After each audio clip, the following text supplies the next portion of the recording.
Hello everyone, welcome to the KZGN News. Today we'll bring you news about the car crash on Route 395, Water District news, news from China Lake, City Council news, gas prices, and much more. From the Rademacher Hills to Bee Mountain and the mighty Sierras, Ridgecrest to Inyokern and China Lake, this is your news for the Indian Wells Valley with the KZGN News crew. Thanks for joining us for the news. I'm Tom Whitnick. Here's news affecting Ridgecrest and the Indian Wells Valley. While we're reporting on yesterday's news about 2 fatal crashes on Route 395, we've had our share of traffic accidents in the city too. Yesterday morning, at about 7:50 a.m., a construction utility truck was traveling westbound on Drummond Avenue at approximately 35 miles an hour, according to the driver of the vehicle, when a Kern County Sheriff's deputy car that was traveling eastbound proceeded to turn left onto North Brady Street in front of the truck. When the truck hit the car, it then pushed the police car into a car that was sitting at the stop sign. That car received minor damage. The truck was from General Contractor Company. There were no injuries, and even though the deputy said he felt fine, he was taken to the hospital for precautionary measures. And in an update about one of the fatal crashes on Route 395, one of the victims that died has been identified. That person was Kendall Cade Evans from Lancaster. He was the operator of a vehicle that collided with another vehicle head-on. He was declared deceased at the scene.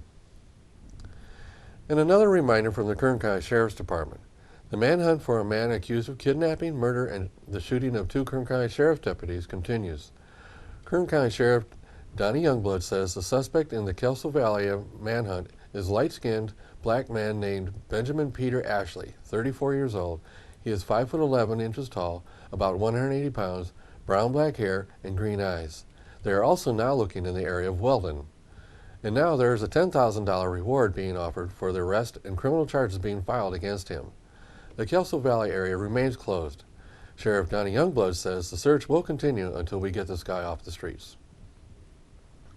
From the Indian Wells Valley Water District, they have reported that they got a violation email from the State Water Board. Don Zadiba got an email notification that the Water District missed the conservation goal by 25%, which is significant. The email went on to say that the district would be receiving a letter of violation as well. As a result, Don attended a required meeting with Santa Ana Regional Water Quality Control Board in Riverside. The meeting was to provide assistance to the district to come into compliance and to help the district avoid future enforcement actions. Zadiba was positive about the meeting. However, it doesn't change that the district needs to do more to reach the goals dictated down from Sacramento.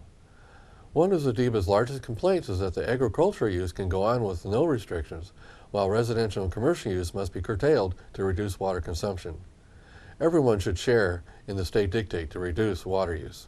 In news from China Lake, here's a story submitted by Edward Vasquez of the NOC-WD Public Affairs Office. VX-31 earns Chief of Naval Operations Safety Award. Naval Air Warfare Center Weapons Division Commander Rear Admiral Mike Moran presented a Chief of Naval Operations Naval Aviation Safety Award for 2014 to Air Test and Evaluation Squadron VX-31 during a ceremony at the All Faith Chapel aboard Naval Air Weapons Station, China Lake, on July 30th. "What you do matters," Moran said. "You are making a difference day in and day out." The squadron received an engraved plaque and a CNO citation. This award would not be possible without the unified team effort of every person at VX-31, said Fred Henderson, VX-31 safety officer. From leadership at the top that allows autonomy and encourages innovation, to a workforce that can speak out when there's a better way. We have a great military, government, and contractor group that respects and values one another. The squadron was recognized for its outstanding safety record during aircraft operations. VX-31's maintenance department performed flawlessly during an extremely challenging time during an extended NOS China Lake airfield closure due to deteriorated asphalt causing major foreign object debris. With the submission package, VX-31 Operations Department managed a $5.6 million proficiency and training budget across 8 platforms. In 2014, the search and rescue team executed its first MH-606 high-altitude rescue above 10,000 feet mean sea level. The flight crew carefully exercised time-critical operational risk management in executing this complex and difficult nighttime rescue. VX-31 consists of about 60 military, 37 DoD contractors, and 350 civilian maintenance personnel, as well as 6 civilian security personnel. This award represents the efforts of everyone involved. Competition is extremely tough, said Henderson. VX-31 was competing against every other squadron in NAVAIR. In this austere environment, every squadron is overcoming major challenges to test and deliver products to the fleet. The squadron provides aircraft operations, research, development, test and evaluation support for weapons and weapon system support activities using the China Lake Land Range and the Point Mugu Sea Range, as well as deploying worldwide for both fleet training and weapons test activity. This award recognizes the best of the best when it comes to mission accomplishment in a safe and efficient manner, said Henderson. The CNO recognizes the accomplishments of the various squadrons coupled with the conditions in which they achieved that accomplishment. Well done, VX-31. And in another news story from China Lake, here's another story submitted by Edward Vasquez of the NOC-WD Public Affairs Office. The Naval Air Warfare Center Weapons Division Weapons Systems Center for Integrated demonstrated some of its capabilities during this year's Enterprise Challenge. The exercise was aboard Naval Air Weapons Station China Lake. Executed by the National Geospatial Intelligence Agency under the authority of the Intelligence Surveillance and Reconnaissance Programs Office of the Undersecretary of Defense for Intelligence. The annual exercise allows agencies within the Department of Defense and coalition partners to test new and exciting technologies in an operational realistic environment. Several locations participated in this year's exercise, including NOC-WD China Lake, Fort Huachuca, Arizona, Langley Air Force Base, Virginia, the United Kingdom Ministry of Defense, and Canada Armed Forces. Enterprise Challenge allows NOC-WD to test its emerging technologies in an enterprise architecture that can be exercised and evaluated by both our DoD partners as well as our coalition allies, said Ken Koch, Enterprise Challenge Lead for NOC-WD. The annual joint and combined multi-intelligence technical demonstration focused on ISR tasking, processing, exploitation, and distribution of intelligence products and services employed by DoD and key coalition partners. Results from the demonstration helped support test and evaluation of evolving ISR standards, sensors, and production capabilities being developed and fielded for global ISR operations. NOC-WD has been involved with the Office of Undersecretary of Defense for Intelligence Enterprise Challenge Series of annual events since 2004, said John Murphy, lab manager. This long-standing relationship is a tribute to China Lake's dedication to provide outstanding support to its customers. The primary focus of Enterprise Challenge exercises has been to meet the need for service and coalition ISR interoperability within theaters of operation. Key activities within Enterprise Challenge included demonstrating a secure method for intelligence operations to log on to workstations at remote sites with access to all data products required to support their mission. Other tests validated multicast capabilities to stream multiple video products simultaneously to different operational sites throughout the world, as well as standards compliance evaluations in the support of Defense Intelligence Information Enterprise, which will continue to be one of the major themes for Enterprise Challenge exercises in the future. With its participation, NOC-WD is involved with integrated warfighter capabilities in collaboration with the intelligence communities, DoD family of systems, and our international partners, said Murphy. One of the top Defense Intelligence Information Exercise priorities is to better synchronize and demonstrate integrated processing, exploitation, and dissemination between the United States and its international partners. Oh, stay tuned. After the break, we'll talk about gun laws in Washington.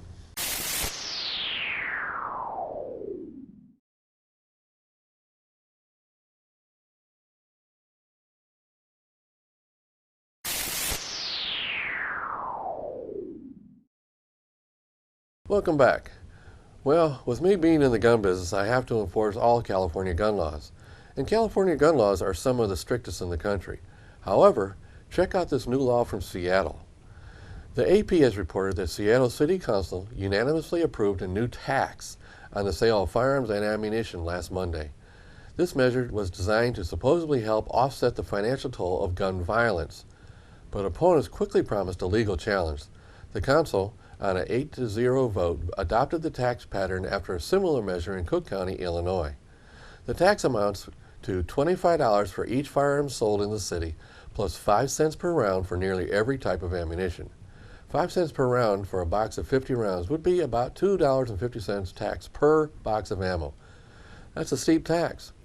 The revenue will be used for gun safety research and gun violence prevention programs.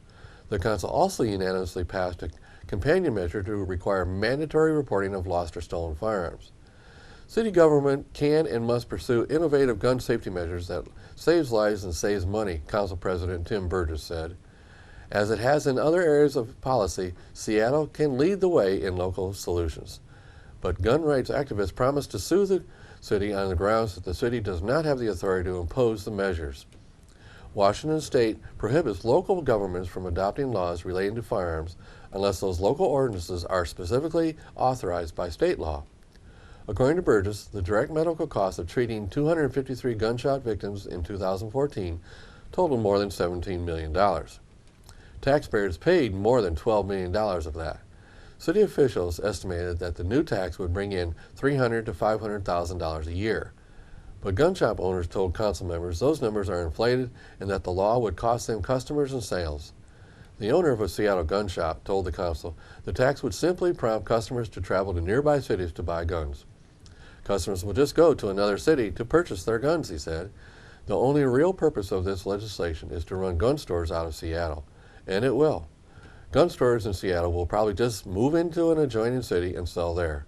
So the city will lose the tax revenue from lost sales. And in City Council news, at their last meeting, they had an item on the agenda to consider awarding grant funds from TAB funds to support and help local businesses. As the agenda item started up, there was some quiet off-mic discussion between Vice Mayor Lori Acton and the city attorney. When she finished her discussion with the city attorney, no comment was made as to why this side discussion was going on, except she asked for the item to be tabled to another meeting. However, discussion continued and she even participated in the discussion.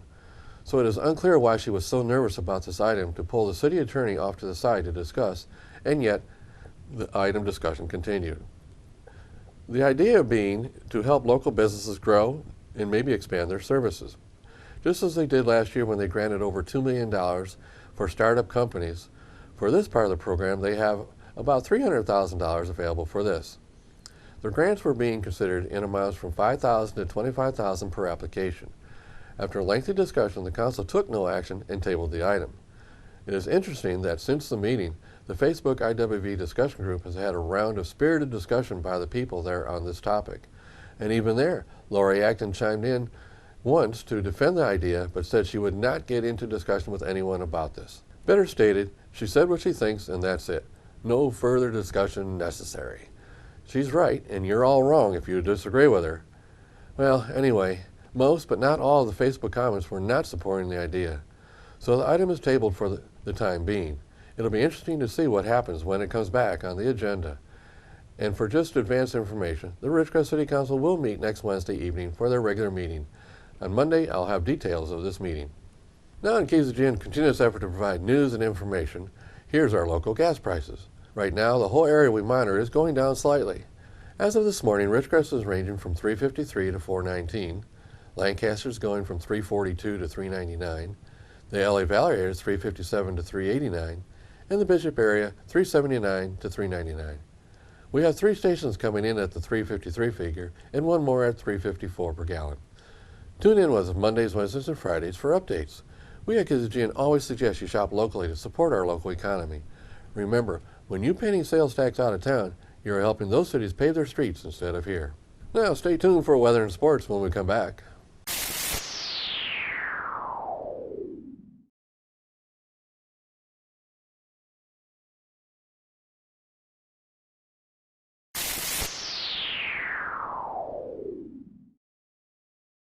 Thanks for staying with us. Let's go to Keith for the weather. Thank you, Tom. The National Weather Service is forecasting a risk of severe thunderstorms across parts of the northern Rockies, mainly across western Montana. Elsewhere, strong and isolated severe storms are possible across parts of eastern Wisconsin and lower Michigan. Temperatures across the nation: Carolinas came in at 80, Georgia 81, Arkansas 82, Colorado 77, Arizona 92, and Los Angeles at 72. For our forecast here in the IWV, tonight mostly clear with a low around 73, south-southwest wind 5 to 15 miles per hour with gusts as high as 25.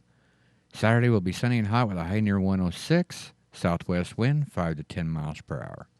Saturday night, mostly clear with a low around 74. West wind 5 to 10 miles per hour with gusts as high as 15. Sunday will be sunny and hot with a high near 107. West-northwest wind 5 miles per hour. Sunday night, mostly clear with a low around 73. West wind 5 to 15 miles per hour. And on Monday, sunny and hot with a high near 106. West wind 5 miles per hour. And as a look at your weekend forecast, now back to Tom and the rest of the KZGN News. Thanks, Keith. And now, Tom Heck with sports. And a very pleasant Friday afternoon to everyone. Let's start in the sports world with the Angels last night. Well, it's rare, very rare, when the Kansas City Royals blow a 4-run lead going into the 8th inning. It almost never happens. Guys like Wade Davis and Greg Holland have been virtually unhittable. Well, until last night, the Angels down 5-1. Going into the 8th inning, they touched Wade Davis for 2 runs in the 8th inning. Davis had all season long given up 3 runs in 1 inning, the most he's given up, period. And the Angels touch him for 2. Meanwhile, in the 9th inning, they bring in their closer, Greg Holland. Holland last year just was lights out in the divisional tournament. Anyway, Holland comes in and the Angels promptly put up 4 runs in the 9th inning to go ahead and 7-5 and win the game 7-6. They withstood a rally by the Royals in the bottom of the 9th inning. Houston Street came in and got the save. All right, Texas wins. They finally beat Minnesota. The Twins took 2 of 3. The Rangers hanging around. They're 5 games back of the leading Houston Astros. The hottest team in baseball, well, in the American League, the Toronto Blue Jays, 11 games in a row. They've won 13 of 14. They now lead the American League East by a half a game over the Yankees. The Yankees did win yesterday. They beat Cleveland 8-6 in Cleveland, and that puts the Yankees a half a game back. In the National League, the Mets win again. The New York Mets now 4.5 games leaders in the National League East over Washington, and the Nationals have just fallen apart. The Nationals lose again to San Francisco 3-1 up in the Bay Area. Same 2 teams will play again tonight in San Francisco. Angels will play Game 2 against the Royals tonight. And meanwhile, the Dodgers will host Cincinnati. Cincinnati beat the Dodgers last night with the San Francisco win. The Dodgers have a 2.5 game lead in the West. All right, Pittsburgh, the best record besides the division leader. They beat St. Louis. St. Louis, the best record in all of baseball. Pittsburgh right now the wild card team along with the Cubs. Yes, the Cubs win again. The Cubs now 16 games over 500. They have the 2nd spot in that wild card. Boy, it's going to be a very fun playoff season. Looking forward to it. Let's talk about local sports. Burroughs High School football. They'll open up 2 weeks from tonight. It's here already. They'll take on Palmdale. That you'll be here at Burroughs High School. Week 2, they'll be over at Tehachapi.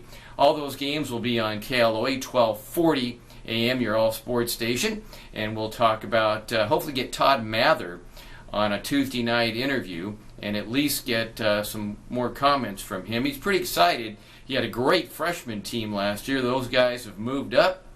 They were the league champions last year. They went undefeated in the Mojave River League.